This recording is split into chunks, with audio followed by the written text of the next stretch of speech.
Hello student, आज हम शुरू करने जा रहे हैं एक नया चैप्टर पुष्पीय पौधों की आकारिकी, मॉर्फोलॉजी ऑफ फ्लावरिंग प्लांट।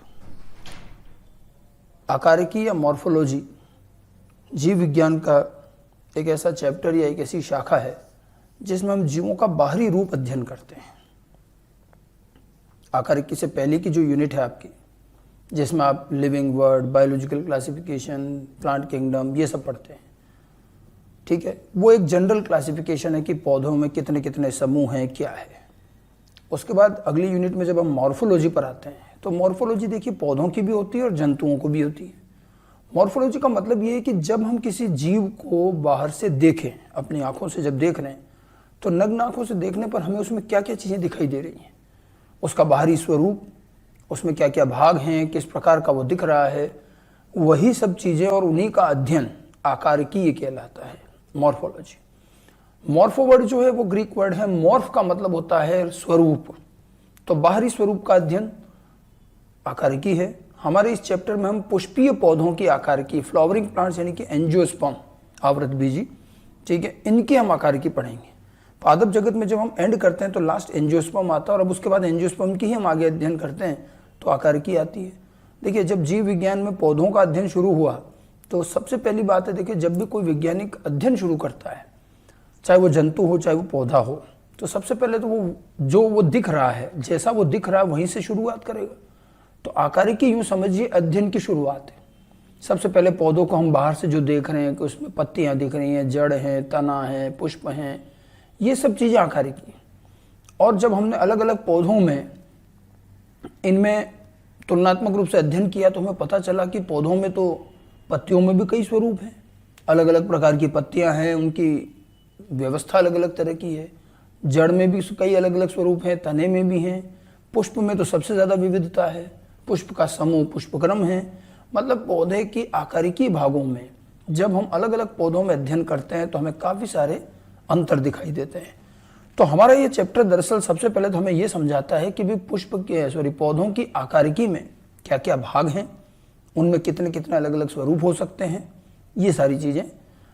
ये चैप्टर निश्चित रूप से एक थ्योरेटिकल चैप्टर है, समझने की बातें हैं लेकिन समझना आसान है। इसमें एक्चुअली क्या, देखिए जंतुओं को हम ज़्यादा देखते हैं, पौधों को हमारा कई बार इतना काम नहीं पड़ता, ठीक है। लेकिन अगर किसी गार्डन में या जहाँ बहुत सारी वनस्पति हो, वहाँ अगर आप जाते हैं और जो आपको ये पढ़ाया जा रहा है वो अगर आपके दिमाग में है तो आपको वो चीज़ें प्रकृति में दिखेंगी भी, देख के हम ज़्यादा अच्छे से समझ सकते हैं, ठीक है।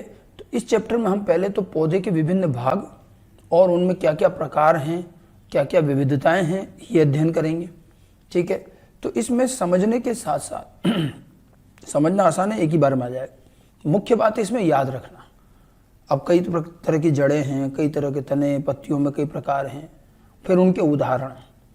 तो एक्चुअली में स्टूडेंट को कई बार ये चैप्टर इसलिए मुश्किल लगता है कि इसमें बहुत सारे एग्जाम्पल हैं, याद रखना पड़ेगा। याद कैसे रखें, अब हर चीज़ का कोई फॉर्मूला भी नहीं बना सकते। तो देखिए इस चैप्टर में क्या है, पहले हम एक बार सारी चीज़ समझ लें, कितने कितने प्रकार हैं और किस प्रकार का क्या उदाहरण है, किस में वो मिलता है। उसके बाद एक पेज पर आप एक शॉर्ट नोट बना लें कि भाई ये चीज़ इसमें मिलती है, ये चीज़ इसमें। उदाहरण तो याद रखने पड़ेंगे और कभी भी उदाहरण एक बार में याद नहीं होते। आप इसको समय समय पर थोड़े थोड़े अंतराल में बार बार पढ़ते रहें तो याद होंगे। क्वेश्चन में आएंगे धीरे धीरे, तब याद आने लगते हैं। इसलिए कई बार स्टूडेंट कहते हैं समय में तो आकारिकी या मॉर्फोलॉजी का चैप्टर समझ में नहीं आया। आप गलत बोलते हैं, इसमें समझने जैसा कुछ है ही नहीं कि जड़ों के, तनों के इतने प्रकार हैं तो हैं। अब मुख्य बात इसमें समझ में नहीं आना, जो ये स्टूडेंट कहते हैं दरअसल वो उनको याद नहीं होता है, और याद नहीं होगा तो क्वेश्चन गलत होंगे। यहाँ डायरेक्ट क्वेश्चन आते हैं कि ये चीज़ किस में मिलती है, ये चीज़ किस में मिलती है, तो याद होना चाहिए। और याद करने के लिए तो अपने को बार बार रिवाइज करना पड़ेगा, प्रैक्टिस करनी पड़ेगी। इसलिए इसमें आपका मेन चीज़ ये, पहले एक बार आप इन चीज़ों को समझ लें कि कितने कितने प्रकार क्या क्या हैं, फिर उसके बाद इसके ब्रीफ नोट्स एक पेज पर चार्ट बनाकर एग्जाम्पल से इनको याद रखें और बार बार रिपीट करने पर ही याद होंगे। फिर आप देखिएगा। और इसमें क्या, देखो यूँ तो बहुत विविधता है प्रकृति में, पौधों में, इतना सब कुछ नहीं पढ़ना हमें एनसीईआरटी में जो दिए हैं उदाहरण, हम बस वो ध्यान रखें मुख्य रूप से, ठीक है। क्योंकि ये इनके नीट में आपको एनसीईआरटी बेस्ड ही एग्जाम्पल ज़्यादातर पूछे जाते हैं, कभी कभार ही बाहर आते हैं, और वो आते हैं जो बहुत ही इंपॉर्टेंट है, बहुत कॉमन है, भले वो एनसीईआरटी में नहीं भी हैं तो भी पूछे जाते हैं। ठीक है, तो हम एक एक करके पौधे के इन विभिन्न भागों का अध्ययन करेंगे पुष्पीय पौधों की आकारिकी के इस चैप्टर के अंदर। इसमें खैर हिंदी की टर्मिनोलॉजी तो आपको पता होनी चाहिए, लेकिन कई बार हिंदी की टर्मिनोलॉजी ज़्यादा जटिल है तो साथ साथ में अंग्रेजी के शब्द भी ध्यान रखने हैं। कभी कभी क्या होता है कि जब हिंदी में भी क्वेश्चन आता है तो उसकी एक्चुअल हिंदी लिखने के बजाय अंग्रेजी के शब्द को हिंदी के रूप में लिख देते हैं, तो अपने को टर्मिनोलॉजी आनी चाहिए। ठीक है, तो हम सबसे पहले आकारिकी क्या होती है ज़रा इसी को समझें। आकारिकी का परिभाषा, जैसा कि मैंने कहा कि मॉर्फ का मतलब क्या होता है, फॉर्म या रूप। ठीक है, मॉर्फोलॉजी जो शब्द है आपका, ये देखिए मॉर्फोलॉजी शब्द में मॉर्फ और लोगस दो चीज़ों से मिलकर बना है। मॉर्फ का अर्थ है फॉर्म या स्वरूप, किसी का भी बाहरी स्वरूप जो हमें दिख रहा है, और लोगस हम जानते हैं, लोगस का मतलब अध्ययन होता है, मॉर्फोलॉजी। परिभाषा अगर देखें तो विभिन्न पादप अंगों जैसे मूल यानी कि जड़ें, स्तंभ यानी कि तना, पत्तियां, पुष्प, बीज, फल आदि के रूप, लक्षण व उनके विकास का अध्ययन करना आकारिकी कहलाता है।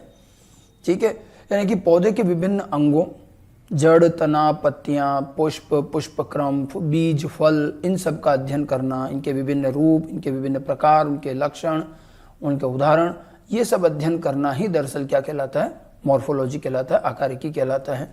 हम यहाँ पर पुष्पीय पौधे यानी कि एंजियोस्पर्म की बात करेंगे, बाकी और किसी की नहीं, एंजियोस्पर्म की हमें मॉर्फोलॉजी समझनी है। तो एक पररूपकीय एंजियोस्पर्म पौधा जो है, हम एंजियोस्पर्म के पौधे को दो भागों में बांट सकते हैं। ये बहुत सिंपल सा आप जानते हैं, एक होता है उसका भूमिगत भाग और एक होता है उसका वायवीय भाग। ठीक है, तो भूमिगत तंत्र, वायवीय परोतंत्र। ठीक है, मूल तंत्र भी कहते हैं। भूमिगत जड़ें जो होती है वो जमीन के अंदर होती है, अंडरग्राउंड रूट सिस्टम और एरियल शूट सिस्टम। पौधे में दो ही भाग हैं, एक तो रूट और एक शूट। जनरली जो जमीन के अंदर है वो पूरा जड़ तंत्र, मूल तंत्र कहलाता है, भूमिगत होता है, और जो बाहर दिखाई दे रहा है, ठीक है, वो वायवीय भाग जो है परोह कहलाता है, शूट सिस्टम। इसमें तना भी आ गया, पत्तियां भी आ गई, पुष्प भी आ गए, बीज, फल सब आ गए। ठीक है, तो एक एंजियोस्पर्म के एक सामान्य पौधे को हम दो भागों में बांटते हैं, उसका भूमिगत भाग और उसका वायवीय भाग। थोड़ा और आगे बात करें तो देखिए एक सामान्य एंजियोस्पर्म पौधा किस तरह का दिखाई देता है, ये मैंने एनसीईआरटी का ही डायग्राम लिया है। ठीक है, दो भाग बताए थे, मूल तंत्र और परोतंत्र। तो मूल तंत्र में कौन कौन आ गई, जड़ें और उसकी शाखाएं आ गई। तो देखिए ये जैसे हम यहाँ से देखें तो ये जमीन का लेवल बता रखा है। ठीक है, तो ये जो नीचे का भाग है ये पूरा का पूरा क्या है, मूल तंत्र है। ठीक है, इसके अंदर प्राथमिक मूल, द्वितीय मूल, मतलब जड़ें और जड़ों को विभिन्न भाग ये आ गए, और जो बाहरी भाग है ये परोतंत्र होता है। ठीक है, और इसमें परोतंत्र में स्तंभ यानी कि तना, शाखाएं भी आ गई उसकी, पत्तियां, पुष्प में विभेदित होता है। तो मूल तंत्र में तो जड़ें और उसकी शाखाएं, और पौधे के परोतंत्र में तना, पत्तियां, पुष्प, ये सारी चीजें आ जाएंगी। ठीक है, अब इसमें एक और चीज देखिएगा, जो जड़ें हैं, मूल, स्तंभ और पत्तियां, ये जो चीजें हैं ये कायिक भाग कहलाता है। कायिक मतलब वेजिटेटिव, जो सीधे जनन में भाग नहीं लेता। ठीक है, और पुष्प जो है इसके जननांग हैं और ये रिप्रोडक्टिव भाग में आते हैं। ठीक है, पुष्प का ही समूह पुष्पक्रम कहलाता है। पुष्प ही बाद में बीज में बदलता है और बीज के अंदर ही फल पाए पुष्प ही बाद में फल में बदलता है और फल के अंदर ही बीज पाए जाते हैं। ठीक है, तो अगर हम देखें तो अध्ययन के लिए हम देखें तो दो भाग हो गए। एक तो हो गया कायिक भाग जो सामान्य शरीर बनाता है, पौधे का सामान्य शरीर जड़, तना और पत्तियों से बनता है, ये इसका कायिक भाग है। जब जनन की प्रक्रिया चालू होती है तो फिर जननांग विकसित होते हैं, और जननांग, पौधों का जननांग है क्या, पुष्प। ठीक है, तो फिर हम पुष्प से संबंधित सारी चीजें बाद में अध्ययन करें। तो एक वेजिटेटिव पार्ट है, एक रिप्रोडक्टिव पार्ट है, कायिक भाग है और एक जननिक भाग है, दो भाग रहेंगे। पहले हम इस चैप्टर में कायिक भाग पर बात करेंगे, जड़, तना और पत्तियां। ठीक है, उसके बाद हम पुष्प और पुष्प से संबंधित आगे के रिप्रोडक्टिव पार्ट पर आगे बात करेंगे। ठीक है, अच्छा, इसमें आकारिकी में ही, वैसे तो ये चीज़ आप वर्गीकरण में भी जानते हैं, लेकिन आकारिकी में भी हम थोड़ा सा पौधों का एक आकारिकी आधार पर वर्गीकरण देख लें। ठीक है, ये तो आपको पिछले चैप्टर बायोलॉजिकल क्लासिफिकेशन, पादप जगत, उनमें भी बताया गया होगा पौधों का वर्गीकरण। वैसे बहुत ज़्यादा वर्गीकरण हमें यह नहीं लेना, हम केवल जीवन काल के आधार पर पौधों को तीन भागों में बांट सकते हैं। देखिए, एंजियोस्पर्म के अंदर पौधे तीन प्रकार के हैं। एक वो पौधे हैं जो अपना जीवन चक्र एक वर्ष में या एक वृद्धि साइकिल में पूरा कर लेते हैं। ठीक है, एक वर्षीय कहते हैं इनको, जिनकी लाइफ एक साल की होती है। वैसे एक वर्षीय का मतलब यहाँ बड़ा कन्फ्यूजन है। एक वर्षीय में हम क्या समझते हैं कि जो 1 साल जिंदा रहते हैं, तो ये गलत है। 1 साल नहीं है, वृद्धि काल। और वृद्धि काल पौधों का कुछ महीनों का भी हो सकता है। कुछ पौधे हैं जो 2-3 महीने में अपना जीवन चक्र पूरा कर लेते हैं। चावल की फसल है, गेहूं की फसल है, कौन सा पूरा साल उगती है? 3 महीने 4 महीने, ठीक है, तो वो वृद्धि काल कहा जाता है। जो पौधे एक वृद्धि काल के लिए ही जिंदा रहते हैं, ठीक है, वही वृद्धि काल के अंत तक आते आते, देखिए जब भी पौधे का जब जन्म होगा, अंकुरण होगा बीज से, पहले वो कायिक भाग बनते हैं उसके, ठीक है, फिर उसके जीवन काल के उत्तरार्ध में आते आते फिर वो जननांग बनाता है, फिर जनन का कार्य होता है, फल बीज बनते हैं, और बीज बनने के साथ उसका जीवन चक्र पूरा हो जाता है। तो जो पौधे एक वृद्धि काल या ज़्यादा से ज़्यादा 1 वर्ष के लिए जीवित रहते हैं, वो हो गए 1 वर्षीय पौधे। तो इसमें जो है 3 भाग यही हैं। सबसे पहला 1 वर्षीय पौधे एनुअल, ये अपना जीवन चक्र 1 वर्ष या 1 वृद्धि काल में, ठीक है, या कुछ सप्ताह से कुछ महीनों में पूरा कर सकते हैं। तो ये जो वृद्धि काल होता है, ये कुछ सप्ताह से लेकर कुछ महीनों का भी हो सकता है, ठीक है। तो 1 वर्षीय पौधों में ध्यान रखना, 1 वर्ष होना जरूरी नहीं है, ठीक है, कुछ सप्ताह कुछ महीनों में भी एक वृद्धि काल में जो अपना जीवन चक्र पूरा करते हैं, ठीक है, वो 1 वर्षीय पौधे कहलाते हैं। और जैसे इनकी प्रतिकूल परिस्थितियां आती है, उससे पहले ये जनन कार्य पूरा कर लेते हैं और बीज बना देते हैं। और आमतौर पर ये अपना प्रतिकूल समय जो है, ठीक है, ये बीज के रूप में निकालते हैं। बीज एक ऐसी संरचना है जो आराम से रखी जा सकती है, लंबे समय तक इसका भंडारण हो सकता है, खराब नहीं होता, ठीक है। तो बहुत सारे पौधे हैं, सरसों मटर जैसे बहुत सारी जो फसलें हैं हमारी, सब 1 वर्षीय पौधे हैं, ठीक है। 1 वर्ष के बाद दूसरा आता है द्विवर्षीय, बाइनियल्स कहते हैं। ये वो पौधे होते हैं जो जीवन चक्र को 2 वर्ष या 2 वृद्धि काल में पूरा करते हैं। ये ऐसे होते हैं जो 2 वर्ष या 2 वृद्धि काल में पूरा करते हैं। इनमें क्या होता है कि ये पहले साल तो कायिक रूप से वृद्धि करते हैं, कोई पुष्प नहीं, कुछ नहीं, पहला साल कायिक रूप से वृद्धि करते हैं। फिर दूसरे साल में इसमें जननांग यानी कि पुष्प आते हैं, और फिर जनन क्रिया होती है, और फिर उनका जीवन चक्र समाप्त हो जाता है, ठीक है। तो द्विवर्षीय पौधे जो हैं, प्रथम वर्ष में कायिक वृद्धि करते हैं, भोजन पदार्थों का संग्रहण करते हैं, तथा द्वितीय वर्ष में पुष्प फलों को निर्मित करते हैं, ठीक है, और पुष्प फल बनने के बाद में फिर ये नष्ट हो जाते हैं। तो 2 वृद्धि काल। 2 वृद्धि काल का तात्पर्य ये नहीं है कि 2 वर्ष, 2 वर्ष हो भी सकता है, 2 वर्ष से कम भी हो सकता है। तो ये जो 1 वर्षीय द्विवर्षीय, इसमें वर्ष जरूर कहते हैं, लेकिन ये वृद्धि काल से चलता है। जैसे मूली, शलजम, गाजर, ये सब बाइनियल प्लांट होते हैं, 2 वृद्धि काल चाहिए होते हैं। पहले वृद्धि काल में ये वेजिटेटिव कायिक होते हैं, दूसरे वृद्धि काल में फिर ये जननिक होकर जनन करके कार्य अपने जीवन चक्र को पूरा करते हैं, ठीक है। तीसरे प्रकार के जो पौधे हैं वो हैं बहुवर्षीय पौधे, पेरिनियल प्लांट्स। जो बहुवर्षीय पौधे हैं ये कई वर्षों तक जीवित रहते हैं। तीसरी और अंतिम जो श्रेणी है, ऐसे पौधे जो लंबे समय तक रहते हैं, मतलब कई सालों तक, सैकड़ों सालों तक भी जिंदा रह सकते हैं, ये पेरिनियल प्लांट है। इनमें क्या होता है, जब ये पौधा विकसित होता है तो शुरू के कुछ वर्ष तक तो ये परिपक्व होने की तरफ रहता है, वृद्धि विकास करता है कायिक रूप से। जैसे आम का पेड़ है, नीम का पेड़ है, तो ये जो होते हैं ये कोई पहले साल से पुष्प पैदा नहीं करते।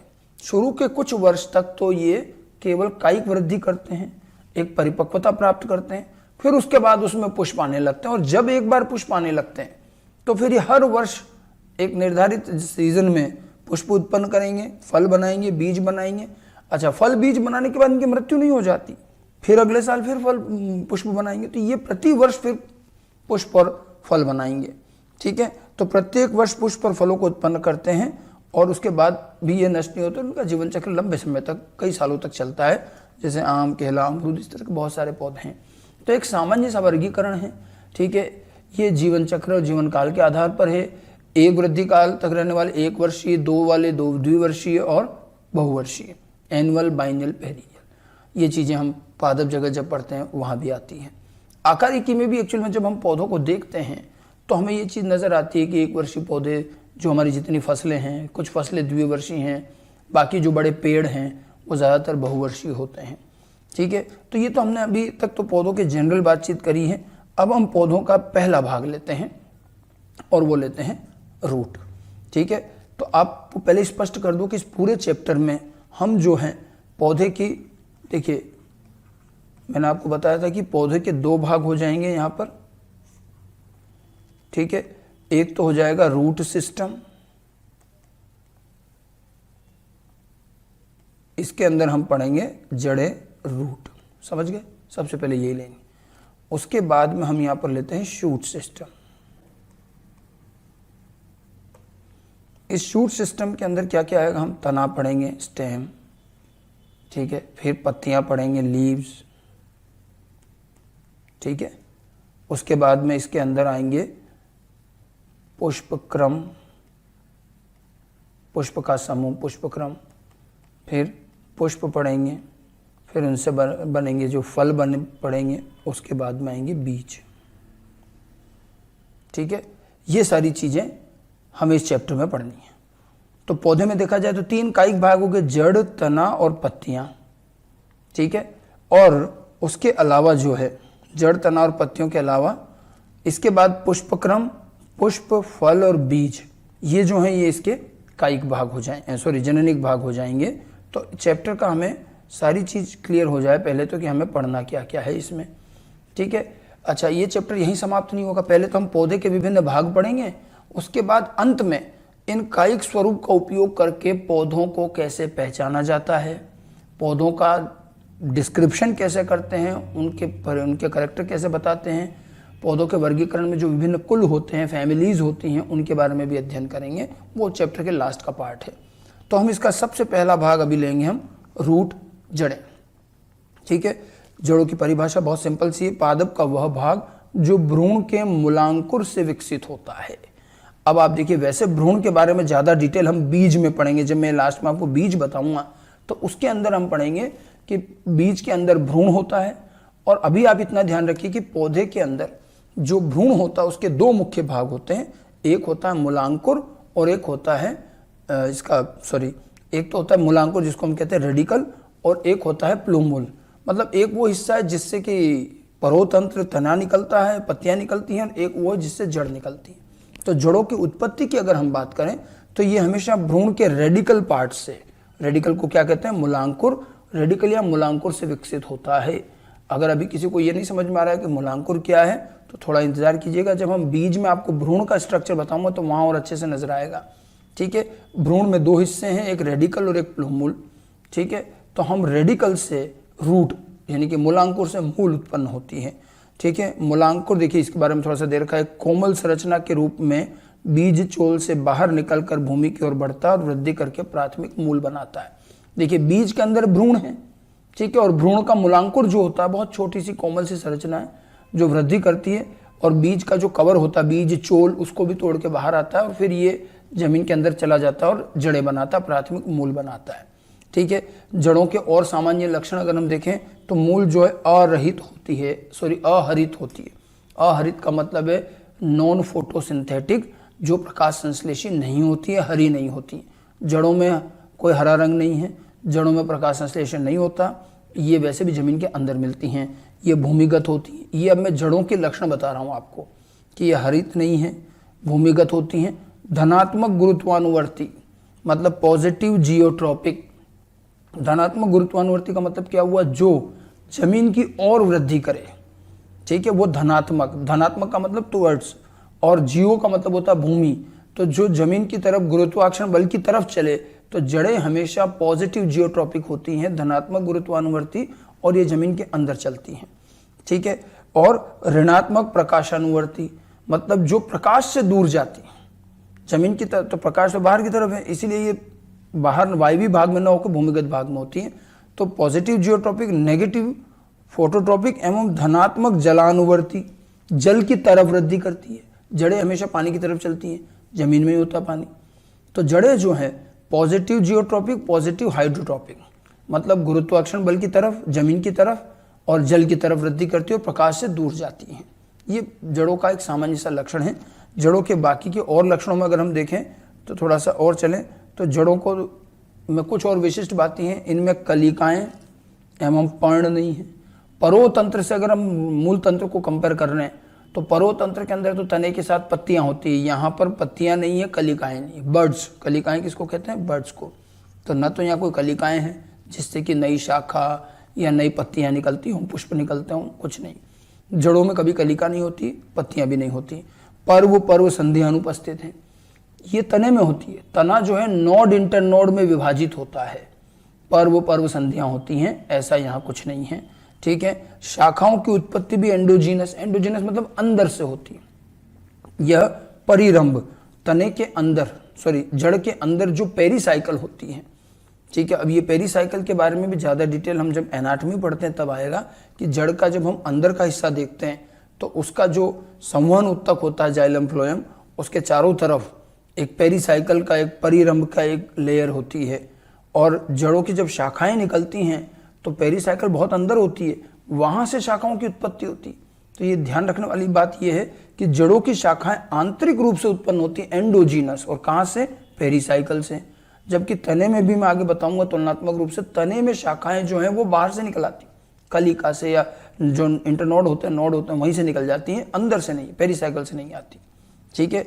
और जड़ों पर बहुत छोटे छोटे रोम हेयर्स होते हैं, रूट हेयर्स, मूल रोम, और ये एक कोशिकीय मूल रोम है, रूट हेयर्स कहते हैं इसको, और ये एक कोशिकीय होते हैं, ठीक है। जड़ों की एक ही कोशिका से, जैसे ये मान लीजिए कोशिका है तो इसी की कोशिका भित्ति इस तरह से लंबी होकर के ये ऐसे एक कोशिका, ये दूसरी कोशिका। अब ये जैसे मान लो जड़ों की बाहरी मैंने परत बनाई है ये, ठीक है, एपिडर्मिस, तो इस तरह से एक कोशिकीय ये होता है मूल रोम, ये रूट हेयर होता है। ये एक्चुअल में इसलिए कह रहे हैं कि अभी हम जब तना पढ़ेंगे तो वहाँ आप देखिएगा तने में भी शाखाएं होती हैं, लेकिन उसकी शाखाएं की उत्पत्ति बाहर से ही है, बहुत अंदर से नहीं है, पेरीसाइकिल से नहीं है। तने के अंदर पर्व संधियाँ होती हैं, पत्तियाँ होती हैं, कलिकाएँ होती हैं, ये सब कुछ जड़ों में अनुपस्थित है। तने में भी रोम होते हैं, जड़ों पे भी रोम होते हैं, लेकिन जो तने के रोम होते हैं वो बहुकोशिकीय हैं, और जड़ों में जो मूल रोम पाए जाते हैं वो एक कोशिकीय। देखो एक ही कोशिका की आगे वृद्धि होने से हो रहा है। ये कुछ आधारभूत लक्षण हैं जड़ों के, बहुत छोटी छोटी बातें हैं, आराम से ध्यान रख सकते हैं। और अभी हम तने से इसकी तुलना भी करेंगे आगे। अच्छा, एक अपवाद यहाँ और समझ लें। अपवाद स्वरूप एक पौधा है शकरकंद, आइपोमिया बटाटा कहते हैं जिसको, आइपोमिया इसका वनस्पतिक नाम है, और इंडियन रेडवुड डलबर्जिया, इसको शीशम भी कहते हैं, इंडियन रेडवुड।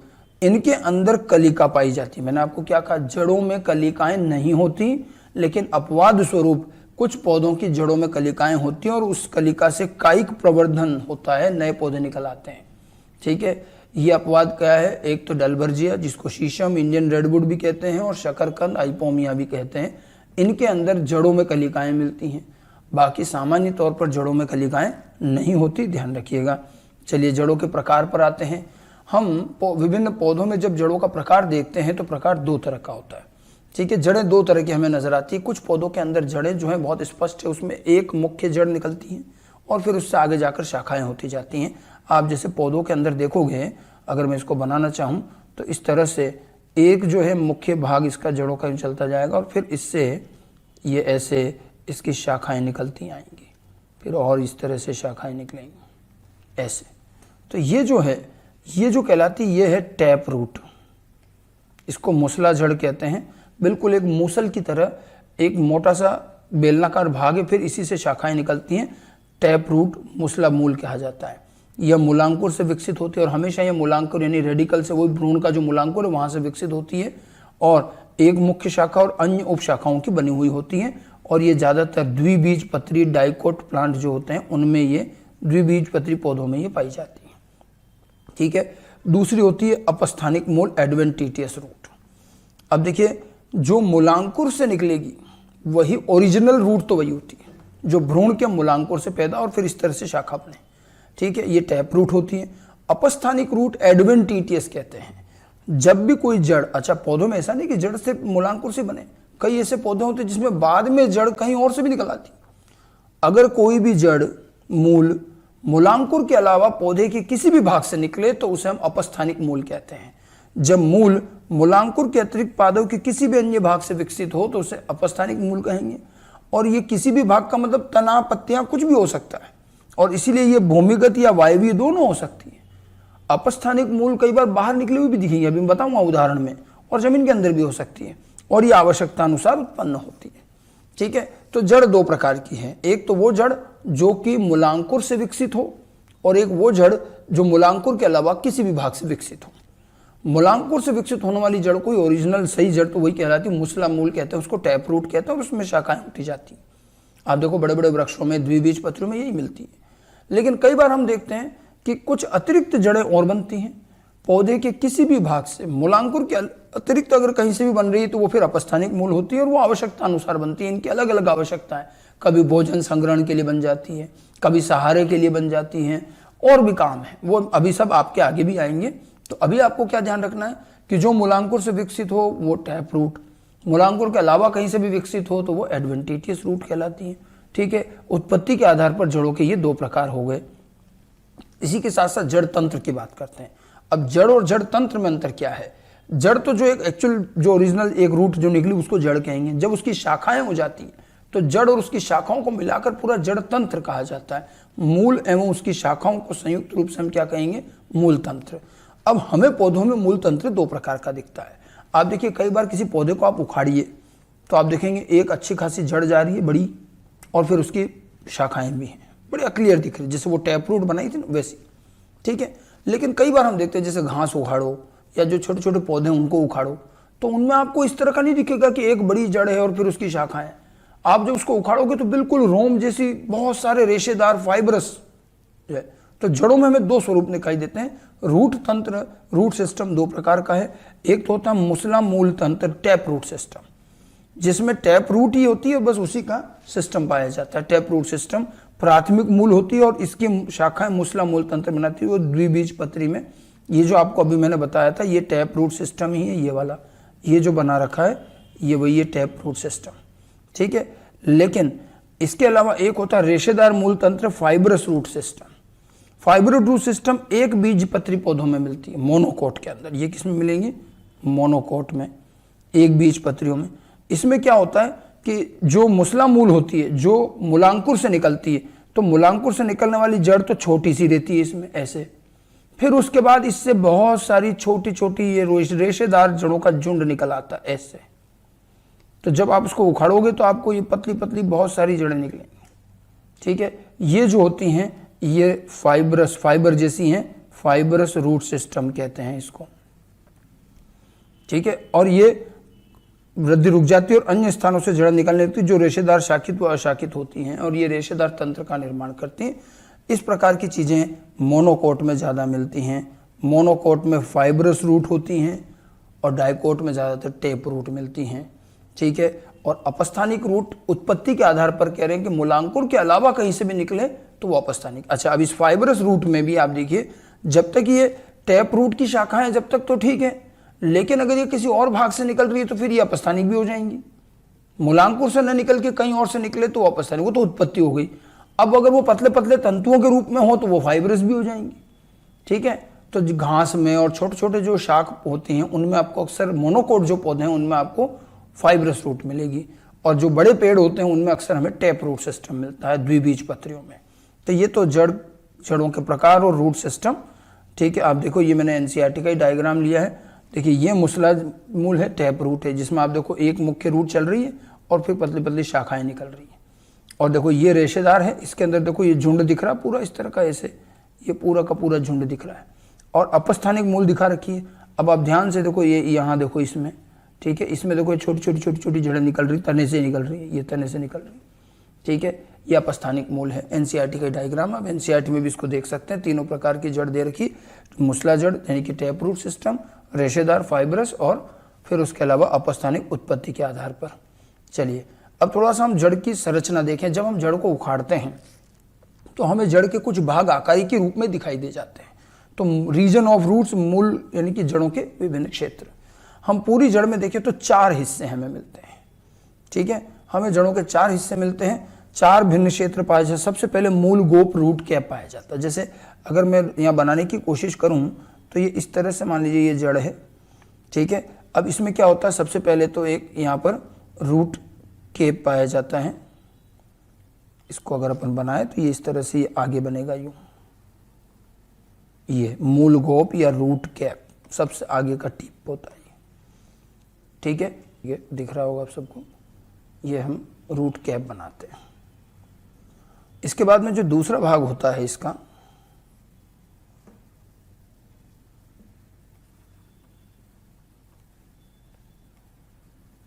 मूल गोप हो गया। ये आगे मूल गोप का काम क्या है, ये अग्रस्त संरचना सबसे आगे होती है और मूल के तरुण शीर्ष को सुरक्षा प्रदान करती है। इसका शीर्ष देखो यहाँ है, इस शीर्ष को ये रूट कैप जो एक सुरक्षात्मक आवरण की तरह ऊपर एक कैप की तरह लगा रहता है, इसके ठीक पीछे यहाँ होता है एक विभज्योतक क्षेत्र, इसको दूसरे रंग से बना देते हैं अपन। देखिए अब ये जो इसका शीर्ष वाला भाग है, ये यहाँ ये जो होता है, ये मेरिस्टेमेटिक जो होता है विभज्योतक, इसको विभज्योतक या मेरिस्टेमेटिक भाग भी कहते हैं, विभज्योतक क्षेत्र कहा जाएगा। ठीक है, मूल गोप हो गया, उसके बाद विभज्योतक क्षेत्र। इस क्षेत्र की कोशिकाएं बहुत छोटी छोटी और पतली भित्ति, बिल्कुल पतली पतली भित्ति वाली और बड़ी सक्रिय कोशिकाएं होती हैं और सतत रूप से विभाजन करती। पौधे में विभज्योतक मेरिस्टम ये वो भाग हैं जिनकी कोशिकाएं लगातार वृद्धि करती है, और ये दो होते हैं, एक ऊपर होता है परोशीर्ष, उसमें भी होता है शूट अपेक्स कहते हैं इसको, उसमें होता है शूट मेरिस्टम परो विभज्योतक, और एक होता है रूट मेरिस्टम, जड़ के अंदर भी होता है। तो पौधे के ऊपर और नीचे की तरफ दोनों किनारों पर कोशिकाओं का ये समूह रहता है जो लगातार वृद्धि करता है। पौधों में ये जीवन पर्यंत वृद्धि करेगा, नई नई कोशिकाएं बनती जाएंगी। ठीक है, विभज्योतक क्षेत्र कहलाता है। ठीक है, उसके बाद में अगला आता है इलोंगेशन रीजन, दीर्घीकरण क्षेत्र।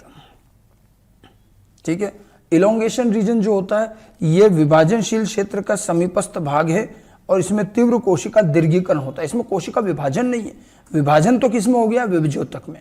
उसके बाद का जो हिस्सा है, ठीक है, उसके बाद का जो हिस्सा है जस्ट इसके ऊपर वाला, ये यूं मान लीजिए हम यहां का हिस्सा देखें, ये वाला जो हिस्सा है, ये जो रीजन होता है ये इलोंगेशन दीर्घीकरण क्षेत्र कहलाता है। यहां कोशिकाएं जो बन गई, देखिए विभज्योतक क्षेत्र में क्या हो रहा है, कोशिकाएं विभाजन हो रही हैं। आमतौर पर ऐसे होता है कि एक कोशिका विभाजन हुई तो दो कोशिकाएं बनी, दो में से एक कोशिका तो विभज्योतक ही रहेगी, एक कोशिका क्या है दीर्घीकरण क्षेत्र में, ये पीछे इसी से खिसकता जा रहा है। अब ये कोशिकाएं विभाजन न करके ये आकार में छोटी होती है, तो अब ये दीर्घीकरण मतलब आकार में बड़ी होती है। तो जब कोशिकाएं आकार में बड़ी होती है तो जड़ की भी वृद्धि होगी और जड़ लंबी होती जाएंगी। तो वास्तव में जो जड़ों की वृद्धि होती है, लंबाई बढ़ती है, वो इस दीर्घीकरण क्षेत्र से बढ़ती है। ठीक है, यह मूल की तीव्र वृद्धि के लिए उत्तरदायी माना जाता है। ठीक है, कोशिका विभाजन से इतनी ज्यादा जड़ नहीं बढ़ेगी जितनी दीर्घीकरण से बढ़ती है। विभाजन हो गई, उसके बाद ये कोशिकाएं जब वृद्धि विकास करके थोड़ी बड़ी होती हैं, तो जब उनका आकार बढ़ता है सारी कोशिकाओं का, तो जड़ की भी अपने आप लंबाई बढ़ेगी। तो मुख्य रूप से वृद्धि जो आपको लंबाई बढ़ती हुई कहाँ दिखेगी, दीर्घीकरण जोन में। ठीक है, और दीर्घीकरण में ये नई नई कोशिकाएं कहाँ से आएंगी, विभज्योतक क्षेत्र से आएंगी। यहाँ विभाजन चल ही रहा है, यहाँ की कोशिकाएं फिर दीर्घीकरण होती जाती, परिपक्वता आती जाती इसके अंदर। ठीक है, और उसके बाद दीर्घीकरण के ऊपर का जो भाग है, ठीक है, ये जो ऊपर का भाग है ये पूरा मैचुरेशन जोन, और इसके अंदर आप देखेंगे यहाँ पर मूल रोम निकले हुए रहेंगे। ये ऊपर का भाग, ये जो होता है मैचुरेशन वाला भाग होता है परिपक्वन क्षेत्र। इस तरह से चार भाग होते हैं ये परिपक्वन। अब जो कोशिकाएं दीर्घीकरण जितना बढ़ना था वो बढ़ चुकी, उसके बाद ये कोशिकाएं परिपक्व हो जाती हैं। तो ये देखिए नीचे से कोशिकाएं बन रही हैं, ऊपर दीर्घीकरण और फिर उसके ऊपर परिपक्वन क्षेत्र। तो ये परिपक्व होती जाती हैं। परिपक्व कोशिकाएं अब और ज्यादा न तो दीर्घीकरण होगा उनमें और न ही उनमें कोई विभाजन होगा, और यहाँ कई कोशिकाएं जो हैं उनकी कोशिका भित्ति इस तरह से लंबी खींच के एक रोम जैसा मूल रोम बना देती हैं। ठीक है, तो इस तरह से आप देखो जड़ में कुल मिलाकर चार हिस्से आपको दिखेंगे। परिपक्वन क्षेत्र मैचुरेशन जोन है, ये दीर्घीकरण क्षेत्र के पास का रहता है, और इसमें जो है मूल रोम पाए जाते हैं और इसमें कोशिकाएं विभेदित हो जाती हैं अपने कार्य को लेकर। चार प्रकार के हिस्से आपको एनसीईआरटी का डायग्राम दिखाते हैं। देखो ये चीज एनसीईआरटी के डायग्राम में भी आपको मिलेगी, ये रहा एनसीईआरटी का एक डायग्राम, ये दिखा रखा है। ठीक है, इसमें देखिए यहाँ जो है ये मूल गोप दिखा रखा है यहाँ। ठीक है, फिर इसके बाद ये मेरिस्टम सक्रियता वाला ये विभज्योतक क्षेत्र हो गया, फिर ये दीर्घीकरण क्षेत्र हो गया, और ये परिपक्वन क्षेत्र हो गया, और इसमें ये मूल रोम भी पाए जाते हैं। तो कुल मिलाकर के जड़ों की अगर हम संरचना आकारिकी देखें तो हमें चार हिस्से मिलेंगे। सबसे पहले रूट कैप, मूल गोप, जो केवल एक सुरक्षात्मक आवरण की तरह है। किसकी सुरक्षा कर रहा है, इसके ठीक पीछे होता है विभज्योतक क्षेत्र। ये कोशिकाएं बहुत छोटी, पतली भित्ति वाली और सक्रिय विभाजन करने वाली बड़ी महत्वपूर्ण कोशिकाएं। पौधे में नई कोशिकाएं यहाँ से मिल रही हैं, ये विभाजन करती रहती है, मेरिस्टम होता है ये विभज्योतक क्षेत्र। फिर इस विभज्योतक क्षेत्र से जो कोशिकाएं बनी, वो कोशिका सारी वापस विभाजन नहीं करती, कुछ विभाजन करती, कुछ नहीं करेंगी, और जो विभाजन नहीं करती हैं अब उनमें वृद्धि और विकास होने लगता है, तो उसका आकार बढ़ता है। जब कोशिकाओं का आकार बढ़ता है उसको दीर्घीकरण कहते हैं, इलोंगेशन। तो जब कोशिकाएं बड़ी होती हैं तो फिर ये तने की जड़ की भी लंबाई बढ़ती है, जड़ की भी वृद्धि होती है, और ये दीर्घीकरण क्षेत्र हो गया। और दीर्घीकरण क्षेत्र में जब कोशिकाएं परिपक्व हो जाती हैं तो फिर ये परिपक्व क्षेत्र बन जाता है और इन्हीं कोशिकाओं में से फिर मूल रोम पैदा हो जाते हैं। और मूल रोम ही पौधे में अवशोषण की सबसे मुख्य जगह है। जो जल, खनिज, जो भी जड़ें अवशोषित करती हैं वो मूल रोम से ही करती हैं। ठीक है, तो इस तरह से जड़ों के कुल मिलाकर 4 हिस्से हो गए। चारों हिस्से अच्छी तरह से ध्यान रखिएगा। चलिए, ये तो खैर जड़ और जड़ के प्रकार हो गए। अब हम आते हैं मुख्य भाग पर, जड़ों के रूपांतरण पर। देखिए, आकारिकी और कायिक भाग जो है, जड़, तना, पत्तियां, इनमें इनके प्रकार और इनके रूपांतरण ही आपको मुख्य रूप से ध्यान रखने। जड़ों के रूपांतरण, सबसे पहले रूपांतरण हम लेते हैं। अब देखो, जड़ 2 तरह की हो गई, टैप रूट हो गया एक तो, और एक अपस्थानिक, मतलब मूसला मूल और अपस्थानिक मूल। पहले हम टैप रूट की बात करते हैं। तो जड़ों के रूपांतरण में सबसे पहला भाग क्या ले लेते हैं अपन? मूसला मूल के रूपांतरण, मॉडिफिकेशन ऑफ टैप रूट। अब अलग अलग कार्यों के अलग अलग उद्देश्य से जड़ें कई बार अपने आप को रूपांतरित कर लेती हैं। ठीक है, अब कई बार होता है जड़ों के अपना काम, एक मुख्य काम तो है अवशोषण करना, पौधे को सीधा रखना, वो सब तो है, लेकिन जड़ें कई बार और अतिरिक्त कार्यों के लिए रूपांतरण प्रदर्शित करती है। अब जैसे एक रूपांतरण है भोजन संचय के लिए। जो संचित खाद्य है पौधे में, जो अतिरिक्त भोजन होता है, प्रतिकूल परिस्थितियों में उपयोग कर पाए, इसके लिए भोजन इनमें संचय किया जाता है। और वो भी किसमें? जड़ों में टैप रूट। टैप रूट का पहला मॉडिफिकेशन है भोजन संचय के लिए रूपांतरण होते हैं और अलग अलग आकार की कोशिकाएं बनती। जैसे सबसे पहले शंकुरूप कॉनिकल। कौन तो जानते हो ना, इस तरह का होता है, ये ऊपर से चौड़ा और फिर ये इस तरह से नीचे ये कोन की तरह होता जाएगा और यहाँ ऊपर इनके पत्तियाँ निकली रहती हैं। ठीक है, ये कॉनिकल है। इस रूपांतरण में मूल आधार चौड़ा और सिरे की ओर सकरा होता जाएगा और कोन की तरह है। इसका सबसे बढ़िया उदाहरण क्या है? गाजर। गाजर जो है टैप रूट का मॉडिफिकेशन है और इसको कॉनिकल शंकुरूप कहते हैं। अब ये क्या, आपको बस ये नाम ध्यान रखने, शंकुरूप किस में मिलता है? गाजर में मिलता है। शंकु के जैसा इसका आकार है। ठीक है, उसके बाद है तर्कुरूप फ्यूजिफॉर्म। इस प्रकार के जो रूपांतरण है इसमें मूल और बीज पत्राधार दोनों में भोजन संचय होता है और ये मध्य में फूली होती है। ये इस तरह की होती है, इस तरह से बीच में फूली रहती है, फिर वापस इसका अंतिम सिरा जो है वो ऐसे जाएगा।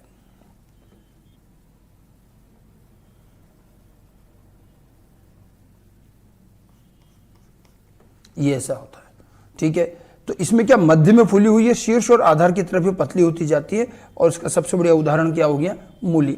गाजर में और मूली के शेप में आप अंतर देख लो। गाजर बिल्कुल कॉनिकल मानी जाती है और ये तर्कुरूप फ्यूजिफॉर्म होता है, जिसके अंदर बीच में फूली हुई और दोनों किनारों पर थोड़ा सा ये पतली होती जाती हैं। तो ये दोनों भोजन संचय के लिए बनी है, कॉनिकल, फ्यूजिफॉर्म। फिर उसके बाद तीसरे में आते हैं कुंभी रूप, नेफिफॉर्म। इस प्रकार के रूपांतरण में जड़ का आधार फूला हुआ और गोलाकार होता है और मूल का सिरे वाला हिस्सा एकदम धागे के समान पतला हो जाता है। मतलब इसमें क्या होता है, ये ऊपर से काफी चौड़ी होती है। ठीक है, और फिर एकदम से इसमें बॉटम में जाकर के ये पतले होती जाती है। जैसा आपने शलजम वगैरह देखे हों तो ये लास्ट में जाके ये इस तरह से यूं पतली हो जाती है। ऊपर का भाग काफी मोटा और एकदम से नीचे जाते जाते पतला धागे के समान हो जाता है। शलजम इसका उदाहरण है, चुकंदर इसका उदाहरण है। ये जो कहलाती है कुंभी रूप कहलाता है। ये इनके जो आकृतियां दिख रही उसी अनुसार है, शंकुरूप, तर्कुरूप, कुंभी रूप। और उसके बाद है ट्यूबरस, गांठदार, ट्यूबर जिसको कहते हैं। ये फूली हुई गूदेदार होती है, इसकी कोई फिक्स आकृति नहीं होती, ये किसी भी आकृति का इस तरह से गूदेदार और फूली हुई हो सकती है। मिराबिलीज, गुले बांस जिसको कहते हैं, उसमें पाया जाता है। तो ये जो मैं 4 उदाहरण बताया आपको, ये है टैप रूट के रूपांतरण जो भोजन संचय के लिए हुए। कौन कौन से हो गए? कॉनिकल किस में? गाजर में। फ्यूजिफॉर्म यानी कि तर्करूप किस में हो गया? मूली में। कुंभी रूप यानी कि नेफिफॉर्म, अंग्रेजी भी ध्यान रखिएगा, ये शलजम और चुकंदर है। और मिराबिलीज, गुलेबास जिसको कहते हैं, उसमें ट्यूबरस रूट होती है। इन चारों के डायग्राम आपको बुक के डायग्राम भी दिखा सकते हैं। ये देखिए, ये शंकु रूप दिख रहा है गाजर का, ये तर्कु रूप है मूली का, ये कुंभी रूप है शलजम का और ये गांठदार है मिराबिलीज का। ठीक है, ये 4 जो हो गए ये तो हो गए आपके भोजन संचय के लिए। तो पहला टैप रूट का पहला मॉडिफिकेशन हुआ भोजन संचय के लिए। मांसल जड़ें बनती हैं, भोजन अच्छा खासा संचय हो जाता है। इनकी आकृतियां अलग अलग हो सकती है, कौन हो सकता है, तर्कु रूप, कुंभी रूप, इस तरह से। तो ये पहला हुआ। अब टैप रूट का दूसरा मॉडिफिकेशन है नोडुलेटेड ग्रंथिल मूल। ये सामान्य टैप जो जड़ें होती हैं बिल्कुल वैसी की वैसी जैसे जड़ें हैं जो आप नॉर्मली जड़ बनाते हो उसी तरह की है। ये इनकी शाखाएं रहती हैं अब इनमें क्या होता है, कई बार हमें छोटी छोटी इसमें ग्रंथियां दिखाई देती हैं, और ये दरअसल जो ग्रंथियां होती हैं, ये ग्रंथियां सहजीवी जीवाणु राइजोबियम की होती है इस प्रकार से। तो जिसके टैप रूट पर इस तरह की ग्रंथियां पाई जाएं वो ग्रंथिल हैं। इसमें सहजीवी जीवाणु राइजोबियम पौधों पर ग्रंथिल संरचनाएं बनाते हैं, ये हम जानते हैं। जो मटर कुल के पौधे हैं, जो लेग्यूमिनस पौधे हैं, जो दालें हैं, ये राइजोबियम नाइट्रोजन संश्लेषण कर नाइट्रोजन फिक्सेशन करता है, और इससे न केवल पौधे को फायदा बल्कि मृदा की भी उर्वरता बढ़ाता है। तो दालें और जो दलहन जितने भी हैं इनमें ग्रंथिल मूल मिलते हैं और ये बड़ी लाभदायक होती है। ये डायग्राम यहाँ भी दिखा रखा है नोडुलस रूट का, ठीक है। तो टैप रूट का दूसरा मॉडिफिकेशन हुआ ये ग्रंथिल मूल। आगे चलते हैं, एक और विशिष्ट देखते हैं मूल, नेक्स्ट वन लेते हैं श्वसन मूल। ये बड़ी इंपॉर्टेंट है और इस पर क्वेश्चन भी काफी आता है। श्वसन मूल ध्यान रखिए, ये बहुत ही इंपॉर्टेंट भी है, इस पर आपको बार बार क्वेश्चन मिलेंगे। बहुत विशेष प्रकार की श्वसन मूल, पौधे की श्वसन में ऐसी क्या दिक्कत आ गई? एक्चुअली क्या होता है, देखिए दलदली क्षेत्र जो है, समुद्र के किनारे जो दलदली क्षेत्र होता है, वहां क्या होता है, पानी से लबालब होती है जमीन भी, तो मृदा के अंदर ऑक्सीजन नहीं होती, पानी पानी भरा रहता दलदल। तो ऐसी मिट्टी के अंदर हवा या ऑक्सीजन की कमी रहती है। अब जड़ें भले भूमिगत हों लेकिन श्वसन तो करती है ना, श्वसन के लिए उसको भी हवा चाहिए। तो वो वैसे नॉर्मली क्या होता है, मृदा के अंदर जो बीच बीच में कणों के बीच में जो गैप होता है उनमें जो हवा रहती है उससे काम चल जाता है, लेकिन उन गैप में पानी भर जाता है दलदल में, तो अब उसके श्वसन के लिए ऑक्सीजन नहीं मिलती। तो जो ये जड़ें हैं श्वसन के लिए ऑक्सीजन प्राप्त करने के लिए फिर क्या करती हैं, ये उल्टा वृद्धि करती हैं। वैसे जड़ें क्या है, मैंने क्या बताया था, धनात्मक गुरुत्वानुवर्ती, मतलब गुरुत्व बल की तरफ जा रही है, लेकिन ये नेगेटिव जियोट्रॉपिक होती है और प्रकाश की तरफ जाने लगती है और यूं उल्टी ग्रो होकर के बाहर निकल आती है, और ये बाहर निकल आती है और इनमें छिद्र भी होते हैं, यहां से हवा अंदर आती है। फिर तो यहां पर जड़ें अपने श्वसन के लिए ऑक्सीजन प्राप्त करने के लिए रिवर्स वे में उल्टा वृद्धि करती है, बाहर निकल आती है, वायवीय हो जाती हैं और यहां से एयर अंदर आती है ताकि वो श्वसन कर पाए। ऐसा इसमें ऐसा इन पौधों में होगा जो दलदली क्षेत्र में उगते हैं। देखिए समुद्र के किनारे जहां दलदली भूमि होती है वहां ऑक्सीजन की कमी रहती है। ऐसी जगह उगने वाले पौधों में मूसला मूल होती तो टैप रूट ही है, कई शाखाएं ऊपर की ओर वृद्धि करके सतह पर आ जाती है। इनको न्यूमेटोफोर कहते हैं। इन श्वसन मूल का अंग्रेजी में नाम भी ध्यान रखना, इसको हिंदी में भी कई बार न्यूमेटोफोर ही कहते हैं। और इनके छिद्रों से वायु प्रवेश कर जाती है जो श्वसन के लिए ऑक्सीजन मिलती है, ठीक है। ये जितने भी हैं जैसे राइजोफोरा, सोनेरेशिया, मैंग्रोव पौधे, आप बस ये नाम अच्छे से ध्यान रखना। मैंग्रोव पौधे दलदली क्षेत्रों में मार्शी एरिया में उगते हैं। ये देखो यहाँ दिखा भी रखा है। इसमें क्या, जैसे मान लीजिए ये तो पौधे का तना हो गया, ठीक है। अब यहाँ देखो ये जमीन पर उग रहा है। अब यहाँ से आपको जड़ें निकली हुई दिखाई देंगी, ये इस तरह से तने के आसपास ही आपको जमीन में से निकली हुई इस तरह से ये दिखेंगी, ठीक है, तने के आसपास। ये आपको यहाँ डायग्राम में भी दिख रही है, थोड़ा सा ध्यान दे तो ये किताब का डायग्राम भी दिखा रखा है, इसमें भी दिख रही है, ठीक है। ये बाहर की ओर निकल आती हैं और ये मुख्य रूप से श्वसन के लिए ऑक्सीजन प्राप्त करने के लिए बाहर निकलती हैं। इनको श्वसन मूल कहते हैं। कहाँ मिलते हैं? मैंग्रोव पौधे में। मैंग्रोव पौधे वो हैं जो समुद्र के किनारे दलदली क्षेत्रों में रहते हैं, जिससे नाम अगर पूछा जाए सबसे बढ़िया नाम है राइजोफोरा, सोनेरेशिया, दो नाम कम से कम ध्यान रखें। ये तो मैंग्रोव पौधों में पाई जाती है, ये ध्यान रखें। श्वसन मूल ये भी टैप रूट का ही मॉडिफिकेशन था, ठीक है। तो अभी तक हमने टैप रूट के आपको 3 मॉडिफिकेशन मैंने बताया कुल मिलाकर, भोजन संचय के लिए, फिर ग्रंथिल और श्वसन मूल, 3 ही है, ध्यान रखने। भोजन संचय के लिए ये विभिन्न आकृतियों की हो सकती हैं, शंकु कोनिकल हो सकती है, तर्करूपी हो सकती है, अलग अलग प्रकार की, उनके शेप के आधार पर है वो कॉनिकल, फ्यूजिफॉर्म, कुंभी रूप जो भी हैं। फिर एक ग्रंथिल है जिसमें राइजोबियम की ग्रंथियां होती है, वो तो बिल्कुल अलग, और एक श्वसन मूल है जो श्वसन के लिए उल्टा ग्रो हो जाती। ये सब टैप रूट के मॉडिफिकेशन थे। उसके बाद है अपस्थानिक मूल, एडवेंटिटिस रूट के मॉडिफिकेशन, और ये ज़्यादा मिलेंगे।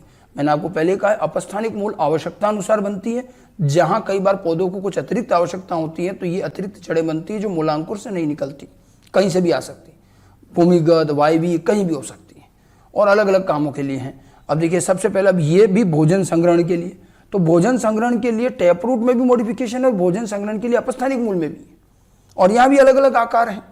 तो यहाँ भी आकार, वहाँ भी आकार थे, वो अलग हैं, वो टैप रूट का मॉडिफिकेशन है। ये जो है जैसे कंदिल मूल, ट्यूबरकुलेटेड। अब ट्यूबर देखो वहाँ भी था, वहाँ भी ट्यूबरस रूट थी, लेकिन वो मुसला जुड़ थी, उसका मॉडिफिकेशन है। ये अपस्थानिक मूल है, ठीक है। भोजन संचित होने पर ये फूल जाती हैं और गुच्छे बना लेती है, जैसे शकरकंद। शकरकंद जो होता है वो अपस्थानिक मूल है और ट्यूबरस रूट। शकरकंद हम जानते हैं इस तरह का ट्यूबर जैसा शेप होता है इसका, शकरकंद, ट्यूबरस रूट। फिर कंदिल गुच्छ जिसको फेसिकुलेटेड रूट कहते हैं, दोनों में ज्यादा अंतर नहीं है। जो कंदिल है उसमें एक ही कंद दिखता है, और जो कंदिल गुच्छ होता है उसमें छोटे छोटे बहुत सारे ट्यूबर जो हैं और ऐसे झुंड में नजर आएंगे, ऐसे लगे हुए झुंड में होते हैं, तो कंदिल गुच्छ कहते हैं। ये डहेलिया में, शतावर में, इनमें मिलती हैं। तो दोनों में अंतर इतना ही है कि एक अकेला ट्यूबर लग रहा है, एक अकेला कंद है, तो ठीक है वो तो कंदिल हो गया। छोटे छोटे कई सारे अपस्थानिक मूल आधारी पर्व संधियों से गुच्छों के रूप में निकलती हैं और सभी फूली हुई। आधार का जो पर्व संधि है तने के आधार से निकलती हैं अपस्थानिक मूल, और सभी फूल जाती है, छोटे छोटे ट्यूबर बन जाते हैं, बहुत सारे कंदिल गुच्छ बनता है। दोनों में ज्यादा अंतर नहीं है। कंदिल में एक अकेला कंद होगा, गुच्छ में एक गुच्छे के रूप में पाई जा सकती है। उदाहरण ध्यान रखने, शकरकंद, डहेलिया, ये इनके उदाहरण रहेंगे। ठीक है, उसके बाद में और अगर देखें तो भोजन संचय के लिए 2-3 स्वरूप और हैं। एक है नोडुलस ग्रंथिल, इसमें क्या होता है, जड़ों के सिरे फूल जाते हैं। अब वो एक नोडुलेटेड रूट अलग है, उसमें तो राइजोबियम के नोड्यूल है और वो टैप रूट का मॉडिफिकेशन है। इसमें क्या होता है, जैसे मान लीजिए ये जड़ें हैं, तो ये जड़ें जो हैं ये अंत में जाकर के फूल जाती हैं, ऐसे इनका अंतिम सिरा फूल जाता है, तो ये जड़ों के सिरे फूल जाते हैं और इनको ग्रंथिमय जड़ कहते हैं। ये मेलिटेलिस और कुरकुमा अमाडा इन दोनों में मिलती है, मेलिलोटस में, ठीक है, और ये कुरकुमा में मिलती हैं। दोनों को उदाहरण ध्यान रखना, अंतिम सिरे जाकर के फूल जाते हैं। फिर है मणि रूपाकार या मालाकार, बीडेड फॉर्म। इसमें क्या होता है, इसमें जो जड़ होती हैं, जैसे मैं जड़ की बात करूं तो जड़ जो होती हैं उसमें बीच बीच में आपको इस तरह से फूला हुआ भाग मिलेगा। तो ये बीच बीच में से फूल जाती है, जैसे माला में मोती पिरो रखे होते हैं उस तरह से ये फूली हुई रहती है। ठीक है, इसमें जड़ बीच बीच में निश्चित अंतराल के पश्चात मोती के समान फूल जाती है, इसलिए ये मोती या मालाकार कही जाती है। ये हमें वीटिस अंगूर को कहते हैं, करेला मोमोर्डिका कहते हैं, पोर्चुलेका इनमें मिलती है। अंगूर में और करेले की जो जड़ें हैं उनके अंदर आपको बीच बीच में इस तरह से मोतियों की तरह फूले हुए भाग मिलेंगे और यहाँ भोजन संचय हो रहा है। सब में भोजन संचय, बस आकार आकृति अलग अलग। इनकी आकृतियों के आधार पर ये कोई कंद है, कोई कंदिल गुच्छ है, तो कोई ग्रंथिल है, कोई मालाकार है, और एक वलयाकार और है लास्ट में। वलयाकार में क्या होता है, इसके अंदर इस तरह की वलय के रूप में ऐसी डिस्क बनती हैं जड़ में, और ये वलयाकार जड़ें होती हैं, बिल्कुल जड़ भी चल रही है और इसमें ऐसे वलय के रूप में भोजन संग्रह होता है।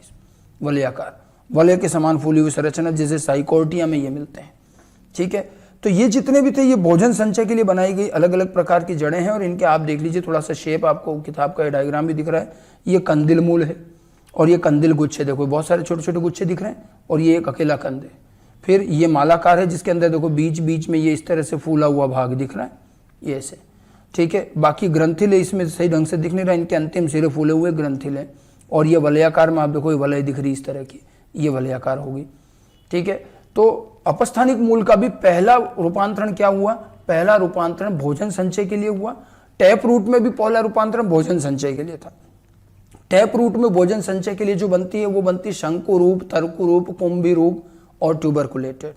और यहाँ पर जो बनती है ये कंदिल गुच्छ, कंदिल और जो मालाकार, ग्रंथिल, वलयाकार, इस प्रकार की बनेगी।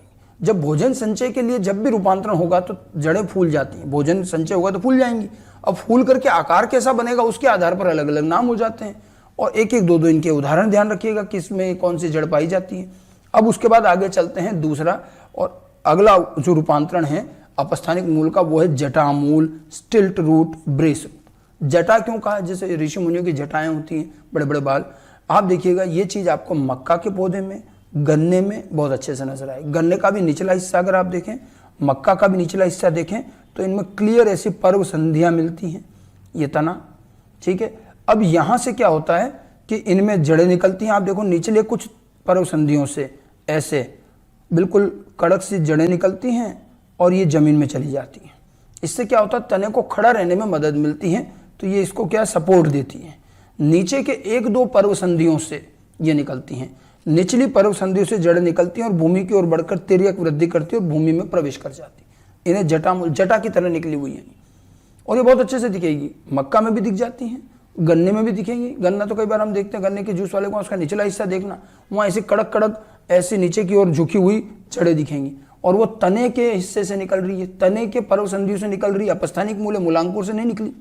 और ये इसका मुख्य काम क्या है, ये आधार सपोर्ट प्रदान करती है। जटा की तरह होती है, इन्हें स्टिल्ट रूट भी कहते हैं और जटा मूल भी कहते हैं। उदाहरण पूछा जाए मक्का, गन्ना, केवड़ा इनमें मिलेंगी। ठीक है, फिर ऐसी एक वप्र मूल होती है जिसको बट्रस रूट कहते हैं। अच्छा, इनमें अंतर क्या, ये तो देखो मक्का और इनमें देखेंगे आप, कई बार आप देखो बड़े बड़े पेड़ होते हैं, इवन बरगद का पेड़ देख लो, कई जो बड़े बड़े पेड़ होते हैं उनमें क्या होता है, तना जमीन में जा रहा है और जमीन में जाने से पहले वो कई हिस्सों में बट गया। ठीक है, तो जड़ें जो हैं वहां पर आप देखो आधार से निकल रही हैं और बड़े बड़े यूं पट्टों के समान फैल जाती हैं। तो ये वप्र मूल कहलाती बट्रस रूट है। जो बड़े बड़े पर्णपाती वन होते हैं, जैसे ये मान लीजिए पेड़ का तना है और जमीन में घुसने से पहले इसमें इस तरह के हिस्से बन जाते हैं। ये तो जमीन का हिस्सा हो गया और जमीन में घुसने से पहले ये इस तरह से सेपरेट हो जाती हैं। इसको हम कहते हैं वप्र मूल। मतलब ये थोड़ा सा बड़े तनों में मिलती हैं, बड़े जो पेड़ होते हैं उनके अंदर मिलती है। इस प्रकार की जड़ें मुख्य तने के आधार से निकलती है और मृदा में विभिन्न दिशाओं में फैल जाती है। क्योंकि ये बड़े बड़े पेड़ होते हैं तो थोड़ा सपोर्ट के लिए यूं फैल जाते हैं। इसको वप्र मूल कहते हैं। फाइकस, वही पीपल बरगद के जो पेड़ उनको फाइकस कहते हैं। बॉम्बेक्स हैं, टर्मिनेलिया, ये सब बड़े बड़े पेड़ हैं। ठीक है, तो ये जो दोनों हैं ये सपोर्ट के लिए बनी। पहला तो क्या था, भोजन संचय के लिए। अब पौधे को सहारा देने के लिए। सहारा देने में अगर तने छोटे हैं, शाख जैसे हैं, जैसे कि गन्ना और मक्का ये हैं, तो इनमें इनके निचले पर्व संधियों से कुछ निकल करके सपोर्ट देती थी, इसको स्टिल्ट रूट कहते हैं। बहुत बड़े पेड़ हैं तो तना जब जमीन के अंदर जा रहा है उससे पहले ये कई भागों में बट जाता है और विभिन्न भागों में बड़ी बड़ी जड़ें दिखाई देंगी। ठीक है, ये अपस्थानिक मूल जो कि आधार से निकलती हैं, सहारा प्रदान करती हैं। ठीक है, उसके बाद और देखते हैं अगला एक बड़ा अच्छा उदाहरण, और ये तो आप सब लोगों ने देखा होगा, स्तंभ मूल, प्रॉप रूट, पिलर रूट। अभी हमने बरगद और पीपल की बात की थी। आप बरगद और पीपल में देखिए, इन पेड़ों में ऊपर से जड़ें लटकती हैं और ये बढ़ती जाती और जमीन में और घुस जाती हैं और बड़े बड़े पिलर बन जाते हैं इसके। एक्चुअली बरगद और पीपल के पेड़ कई सैकड़ों सालों तक जी सकते हैं और ये बढ़ते जाते हैं, इतने बड़े हो जाते हैं कि तना अकेला ये बोझ सहन नहीं कर पाता। तो तने की विभिन्न शाखाओं से अपस्थानिक मूल निकलती हैं और ये जमीन की तरफ वृद्धि करती, लटकती रहती नीचे। आधो कई बार बच्चे से लटक के झूलते रहते हैं और ये पहले पतली होती है, नीचे की तरफ चलती जाती है और अंततः जमीन के संपर्क में आके जमीन के अंदर घुस जाती है और फिर ये मोटी हो जाती है पिलर की तरह। इसीलिए तो इनको प्रॉप रूट और पिलर रूट कहते हैं, स्तंभ मूल। और इनका मुख्य काम है इतना बड़ा जो पेड़ है उसको सहारा देना। ठीक है, जड़ें शाखाओं से निकलती हैं और भूमि में चली जाती है और स्तंभ की तरह सहारा प्रदान करती हैं। बरगद और पीपल भी ले सकते हो आप इसमें, पीपल के पेड़ में, बरगद के पेड़ में ये मिलती हैं। सबसे बढ़िया तो बरगद में दिखती है। बरगद इसलिए बहुत सालों तक जिंदा रहते हैं। कई बार ये होता है कि बरगद का मुख्य तना खत्म हो जाता है लेकिन इन स्तंभ मूल के सहारे वो फिर भी जिंदा रहता है। आप देखिए, भारत में एक उदाहरण है, कलकत्ता के अंदर the great Indian banyan tree कहते हैं।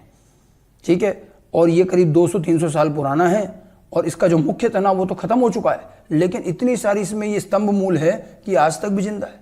और इसका फैलाव इतना बड़ा है कि आप एक क्रिकेट का, फुटबॉल का स्टेडियम देखते हैं, ये उतना बड़ा है, मतलब स्टेडियम के बराबर का एक ही पेड़ और इतना फैला हुआ, और बीच बीच में इसमें ये स्तंभ मूल है जिसके सहारे टिका हुआ है। मुख्य तना तो संक्रमण की वजह से खराब होकर निकल गया, लेकिन अभी भी ये पेड़ जीवित है। इसको काफी पुराना बरगद का पेड़ कहा जाता है भारत का, ये कलकत्ता के अंदर है। तो बरगद के पेड़ में जैसे आप देखो डायग्राम में भी दिख रही है, ये ऊपर से लटकती हुई ये जड़ें जो हैं ये सब के सब स्तंभ मूल कहलाती है। तो बहुत कॉमन सा एग्जाम्पल, आराम से आप देख सकते हो, ये भी अपस्थानिक जड़ें क्योंकि तनों से विकसित हुई है। ठीक है, आगे देखते हैं कुछ और उदाहरण। तो अगले 2 उदाहरण लेते हैं। एक है पर्णिल जड़, मतलब जड़ें पत्तियों का काम कर रही। जड़ें हरित नहीं होती, लेकिन ये अपवाद है। देखो, अपस्थानिक मूल अलग अलग उद्देश्यों से बनती है, तो कैसी भी हो सकती है। पर्णिल जड़ जो है इसको फोलियर रूट्स कहते हैं, एपिफिलस रूट्स। इसमें क्या होता है, पत्तियों से निकलती है जड़ें। जड़ें कहां से निकल रही, पत्तियों से। अब पत्तियों से निकल रही, वही मूलांकुर से नहीं, इसलिए अपस्थानिक है। एक्चुअली कुछ पौधों की पत्तियों के किनारों पर कलिकाएं होती हैं, वहां से जड़ निकल आती हैं और वहां से तना भी निकल आता है छोटा सा, और एक नया पौधा विकसित हो जाता है और वहां से एक तरह से कायिक प्रजनन होता है। सबसे बढ़िया उदाहरण है पत्थर चट्टा कहते हैं, ब्रायोफिल्लम, पूछा भी जा चुका है। ये ब्रायोफिल्लम की पत्ती है और देखो पत्ती के किनारे पे आपको ये यहाँ देखो, ये यहाँ देखो, ये जो दिख रहे हैं ये यहीं पर ही छोटा सा तना भी निकल गया, जड़ भी निकल गई। पत्तियों से जो जड़ें पैदा होती हैं वो पर्णिल जड़ कहलाती हैं। और पत्तियों, हालांकि पत्तियों जैसा काम नहीं है, लेकिन पत्तियों से इसकी उत्पत्ति हो रही है, तो इसको पर्णिल जड़ कहते हैं। ब्रायोफिल्लम इसका उदाहरण ध्यान रखना। और ब्रायोफिल्लम पौधा ऐसा है जो अपनी पत्तियों से कायिक प्रजनन करता है। आपको इस पौधे को चलाना, जैसे गुलाब में कलम काट के लगाते हैं, इस पौधे की पत्ती काटो और पत्ती उगा दो, पत्ती से नया पौधा उग जाएगा। जड़ भी निकल आएगी, तना भी निकल जाएगा। तो ये पत्थर चट्टा ब्रायोफिलम और इसके अलावा बिग्नोनिया, इन दोनों में ये मिलती है पर्णिल जड़, जो जड़ें पत्तियों से निकलती हैं। फिर आरोहण जड़, आरोहण का मतलब होता है चढ़ना कहीं, इसको क्लाइंबिंग या क्लिंगिंग रूट्स कहते हैं। आप देखिए कई सारी जो बेलें और लताएं होती हैं जिनका तना बहुत कमजोर है लेकिन ये होता बहुत लंबा है और ये अपना सहारा लेके चढ़ती रहती, लिपटती जाती, चढ़ती जाती, बहुत सारी हैं जो बेलें लताएं हैं, तो किसी भी सहारे के चारों गोल गोल घूमती जाती हैं। अब ये पौधे जब चढ़ते हैं तो आप देखो इनमें जगह जगह से कुछ जड़ों जैसे निकलती हैं तन, और ये जो भी सहारा है उससे लिपटते जाते हैं ताकि पौधा आराम से खड़ा रह सके। ये चढ़ने में मदद करते हैं। ये जड़ें लताओं में प्रत्येक नोड से उत्पन्न होती है, जो परसंधियाँ होती है वहाँ से निकलती हैं और ये आरोहण में मदद करती हैं। जैसे ये देखो यहाँ दिखा रखा डायग्राम में, ये यहाँ दिखा रखा है, तो ये जो दिखा रखा है ये यहाँ पर है, ये यहाँ पर, ये क्लाइंबिंग रूट्स होती हैं। जैसे आपने देखा होगा मनी प्लांट, मनी प्लांट का वनस्पतिक नाम है पोथोस। मनी प्लांट सबने देखा, घरों में भी लगाते हैं। मनी प्लांट जब चढ़ता है तो आसपास जो भी सहारा होता है उससे चिपकता चलता है, तो उसकी जो ये अपस्थानिक जड़ें हैं, क्लाइंबिंग रूट्स, उससे चिपक जाती हैं ताकि वो गिरता नहीं है। ठीक है, पान का पत्ता जो होता है, बीटल पान जो होता है, पान हमें हर जगह तो नहीं मिलता लेकिन जो पान भी ऐसे उगता है लताओं बेलों के रूप में, मनी प्लांट हैं। इनमें जो है जहाँ से पत्तियाँ निकल रही हैं उसी पर्वसंधि से जड़ें भी निकलती हैं, और जड़ें क्योंकि पर्वसंधि से तने से निकल रही है, अपस्थानिक है, और ये उस सतह से चिपक जाती हैं और लिपट जाती हैं, जिससे कि उसको चढ़ने में मदद मिलती है, क्लाइंबिंग रूट्स कहलाती हैं। ठीक है, ये सब अपस्थानिक मूल के अलग अलग कार्यों के हिसाब से रूपांतरण है। फिर एक और है परजीवी जड़ें। अब जड़ें परजीवी भी, सकिंग और हस्टोरियल रूट्स, पैरासिटिक रूट्स।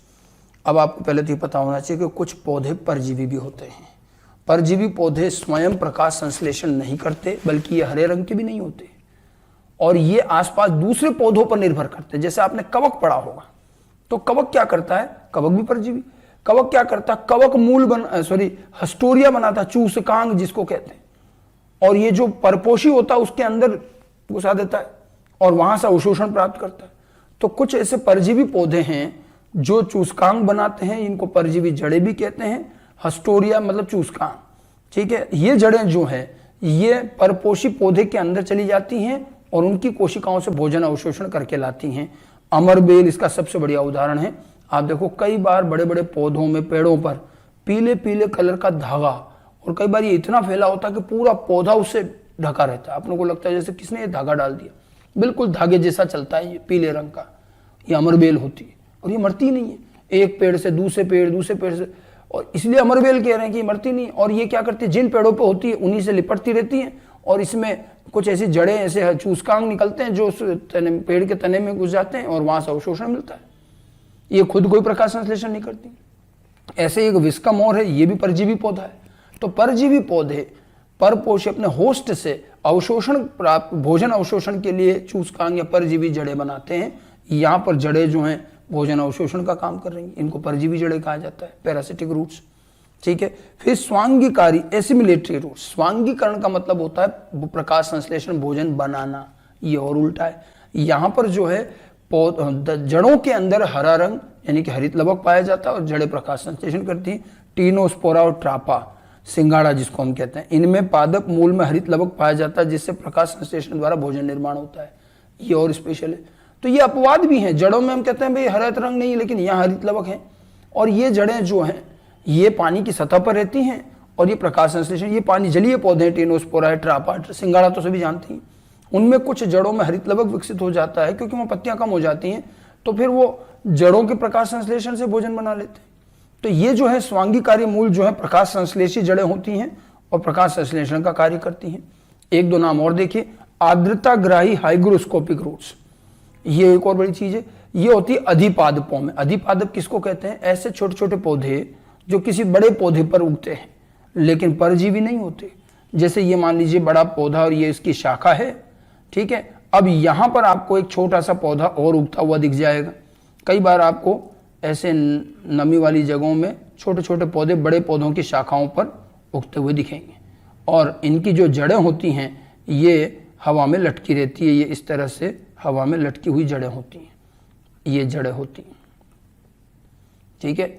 ये जो पौधे होते हैं ये अधिपादप कहलाते हैं। इनको क्या बोलेंगे हम, ये जो हैं इपीफाइट्स अधिपादप कहते हैं। अधिपादप वे पौधे होते हैं जो किसी दूसरे पौधे पर उगते हैं लेकिन वो परजीवी नहीं है, खुद प्रकाश संश्लेषी है, खुद अपना भोजन बनाते हैं। केवल वो बड़े पौधे पर तो केवल वो सतह ले रहे हैं, जब वो आराम से उस पर बैठ जाए, और इनकी जो जड़ें हैं वो हवा में लटकी रहती। अब जड़ें जमीन में नहीं होती, पानी कहाँ से लाएंगी? तो हवा में जो नमी होती है, इनकी जड़ें बड़ी विशिष्ट होती हैं। इनकी जड़ों के चारों ओर एक वेलामेन नाम का उत्तक होता है जो हवा से नमी अवशोषित करता है, और उस नमी से फिर ये अपना काम चलाते हैं। तो देखिए ऑर्किड इसका सबसे बड़ा उदाहरण ऑर्किड। ऑर्किड बहुत ही महंगे पौधे हैं, बहुत मुश्किल से उगते हैं। पौधों की अधिपादपीय मूल में उपस्थित वेलामेन उत्तक वातावरण की नमी का अवशोषण करता है। आर्द्रताग्राही मतलब आर्द्रता नमी, हवा में जो नमी है उसको अवशोषण करने वाली जड़ें हैं, इनमें वेलामेन उत्तक होता है, और ये अधिपादप ईपीफाइट्स मिलती हैं। सबसे बड़ा उदाहरण ऑर्किड है। बेंडा ये भी वही ऑर्किड के जैसा ही पौधा है। इनमें जो जड़ें मिलती हैं ये आर्द्रताग्राही हैं, नमी अवशोषण कर सकती हैं, वे भी बड़ी विशेष प्रकार की जड़ें हैं। ठीक है, और इसके अलावा अंत में एक और है जननकारी मूल, जिन जड़ों से नया पौधा विकसित हो जाए। नॉर्मली जड़ों में तो कलिकाएं होती नहीं है, मैंने आपको शुरू में भी अपवाद बताया था कि वही स्वीट पोटैटो, ठीक है, और डहेलिया, ठीक है, इनके अंदर क्या है, ये अपस्थानिक मूल होती है। इसमें कायिक जनक, इसमें क्या होता है, अपस्थानिक मूल है, और इसके अंदर कलिकाएं होती हैं, और ये जो हैं जनन में काम लेती हैं, इनसे नए पौधे विकसित हो जाते हैं, इसलिए इनको जननकारी मूल कहते हैं। तो कुल मिलाकर देखिए, मैंने अपस्थानिक मूल में आपको तरह तरह के अलग अलग प्रकार के मॉडिफिकेशन रूपांतरण मिलेंगे, करीब 10 प्रकार के हो गए। हर एक का अलग अलग कार्य है, अलग अलग उद्देश्य से बनाई गई हैं, कौन सा किस पौधे में, एक एक दो दो उदाहरण ध्यान रखने। ठीक है, तो ये जो पूरा जड़ों के बारे में देखिए, टैप रूट के मॉडिफिकेशन सीमित हैं, 3 बताएं, भोजन संचय हेतु, फिर नाइट्रोजन स्थिरीकरण के लिए, और तीसरा जो श्वसन मूल।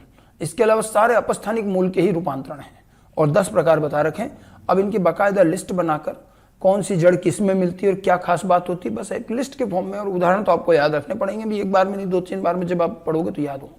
ठीक है, तो जड़ें क्या है, कहाँ से विकसित होती हैं, जड़ों के प्रकार, जड़ तंत्र कैसे बनता है, वो कितने प्रकार का है, फिर जड़ों के जब हम देखते हैं तो उसमें 4 हिस्से जड़ों के जो भाग हैं वो बन बताए, और फिर उसके बाद जड़ों में फिर रूपांतरण, पहले टैप रूट के रूपांतरण, फिर अपस्थानिक रूट के रूपांतरण, और किन किन पौधों में कौन कौन सी जड़ें होती हैं ये हमने पढ़ा।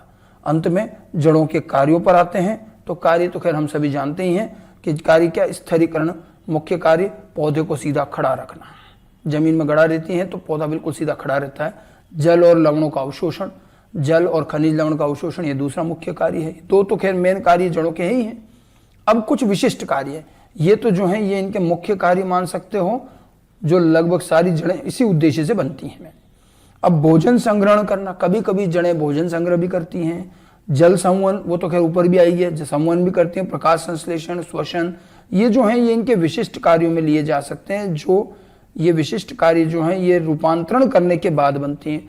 कुछ जड़ें भोजन संग्रहण के लिए रूपांतरित हो जाती हैं, कुछ जल का संवहन, कुछ प्रकाश संश्लेषण, श्वसन, और भी कई प्रकार। ठीक है, तो जड़ों के कार्य तो हम वैसे भी जानते हैं। पौधे में जो जड़ें हैं वो उस पौधे को जमीन में सीधा खड़ा रखने, फिक्स करने में काम आती हैं। जल और खनिज लवणों का अवशोषण, बाकी रूपांतरण के द्वारा जड़ें कई प्रकार का विशिष्ट और भी कार्य कर सकती हैं। ठीक है, तो आज हमने आप देखिए पौधों की आकारिकी का चैप्टर शुरू किया, और आकारिकी का हमने पहला भाग पढ़ा, जड़। पहले हमने शुरुआत में आकारिकी क्या है और उसके पौधे के विभिन्न भाग बताए आपको, और उसके बाद में हमने जड़ों की बात करी। सबसे पहला भाग मैंने कहा ना, अभी हम पहले कायिक भाग लेंगे, तो सबसे पहला कायिक भाग हमने क्या लिया, इसमें जड़ लिया, और जड़ के अंदर बेसिकली उसके सारे प्रकार, उसके रूपांतरण और कार्य, ये सारी चीज़ें ली। तो ये हमारा पहला भाग रहा, रूट, मूल या मूल तंत्र। धन्यवाद।